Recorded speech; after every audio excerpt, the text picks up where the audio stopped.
Speaking of new technology, I'm going to ask Jonathan if he would be kind enough to just tape me for a second, because what I'm going to do is, hopefully, and this is I'm not guaranteeing anything. A lot of times they shoot down my wacky ideas. But I wanted to try to go back and say, hey, well, here, viewers, I wasn't on the air on Wednesday, Thursday, Friday. Here's why. Here's what I was doing. I was in San Juan at this conference, and show it. And that's the amazing thing, is that I can walk around with that little camera and go back to work and put it in a computer, and all this video pops up. So we get to have fun with this new technology, too. But my question to Juan is that I'm the type of person who still likes to get the papers. I buy the Daily News every single day. I love to stop by at that stand and pick up the Daily News, the New York Post, and the New York Times, and then see what's in there. But increasingly, I'm the exception. I was really shocked once when I realized, at the time I lived in Los Angeles, that I was the only person in my entire complex that got a newspaper. And it really kind of hit me at that moment. I felt the change. How, as a columnist in a newspaper, do you keep up with the change, move the content online to service the readers without killing the original entity, the newspaper itself? What's the incentive for people to buy a newspaper if they can get it all the information online? Well, let me say, I've been a print journalist now for about 30 years, and I'm the first person to say that newspapers are perhaps the most environmentally destructive way of communicating news, just in terms of the number of trees that are felled to produce a product that is three-quarters advertising anyway.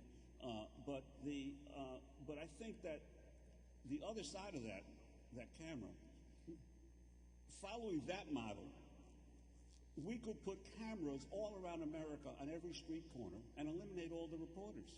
Just watch the cameras, and you could get the news, if you believe that that's what news is. The reality is, reporting is hard work. Reporting information in a comprehensive manner is hard work. Being an eyewitness at an event and saying what you feel or what you think you saw is not reporting. That is an aspect of reporting. The reality is that newspapers are still the fountainhead of news and information in America.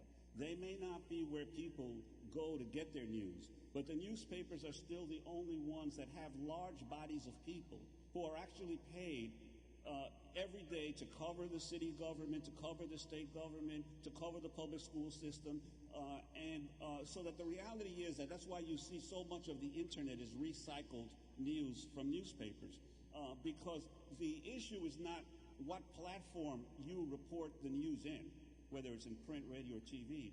The issue is, do you have full-time people dedicated to providing the most comprehensive news and intense investigative journalism? I think it's called voiceofsandiego.org is an online group of investigative reporters. It's a nonprofit that got tired of what they felt was not aggressive coverage by the local newspaper in San Diego and started doing their own investigative journalism. They've busted up on a whole bunch of scandals and they've won a whole bunch of awards. And so I think that is really an actually fascinating model for something that could potentially be duplicated around the world. I would say that if somebody out there doesn't have a job and is determined to be an investigative journalist and can't find a job anywhere, and you live in a town where you think your local paper is just not doing a good job, start a Voice of wherever you live. Voice of Fresno, Voice of San Jose, Voice of Poughkeepsie.org. As a nonprofit, start doing your own investigative journalism, come up with those stories, and who knows, maybe we need a Voice of San Juan. But I would argue that the question is, how do you develop an economic model for original journalism to survive? That's the key question right now. And again, it's not the platform. I don't care what platform it's in, but there's got to be original journalists doing the stories. We have not solved the problem of the economic model. And I know people hate to deal with history, but we can learn from history. In the first development of newspapers in America, there was a major debate that occurred in the Congress in the 1790s between our founding fathers.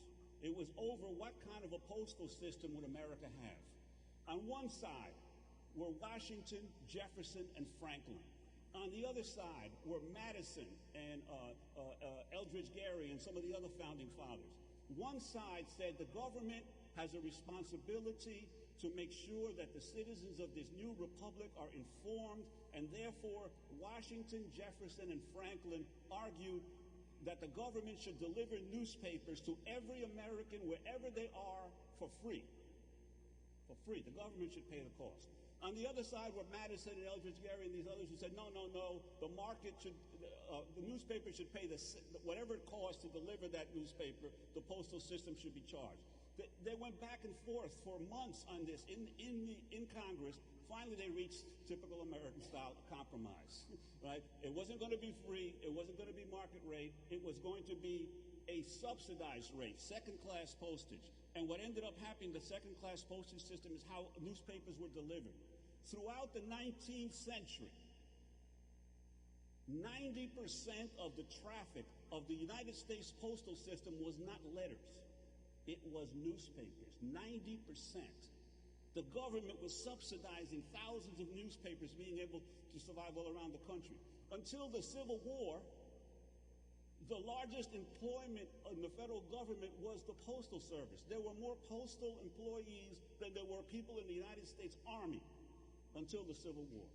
So you could argue that the main job of the United States government throughout the first half of the 19th century was to deliver newspapers to the people, because the government felt that that was the only way you could preserve this fledgling democracy.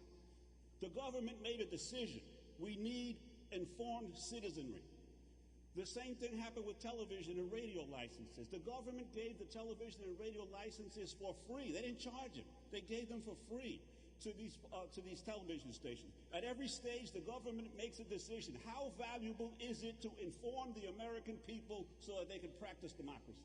That's what we've got to do. We've got to now develop a new model, economic model for journalism in America in the internet age.